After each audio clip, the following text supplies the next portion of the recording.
Hi எல்லோருக்கும் வணக்கம். இன்னைக்கு ரொம்பவே ஹெல்தியான கேரளா மட்டரிசி சாதம் குக்கர்லேயே எப்படி பர்ஃபெக்டாக வடிக்கலாம் அப்படின்றது தான் பார்க்க போகிறோம். இதுதான் கேரளா மட்டரிசி. சிகப்பும் வெள்ளையும் கலந்தா மாதிரி இருக்கும். இந்த அரிசியை கண்டிப்பாக 4ல இருந்து 5 முறை தண்ணியை ஊற்றி நல்லா கழுவி எடுக்கணும். தண்ணி ஊற்றி கழுவ கழுவ அரிசியோட கலரே சேஞ்ச் ஆகிடும்.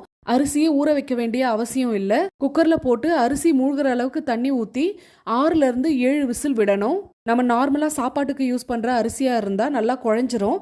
ஆனால் பாருங்க, இந்த ரைஸ் அப்படியே நெத்து நெத்தாக இருக்குது. சாதம் நல்லா வெந்திருக்கு. ஆனால் இப்படியே பரிமாறக்கூடாது.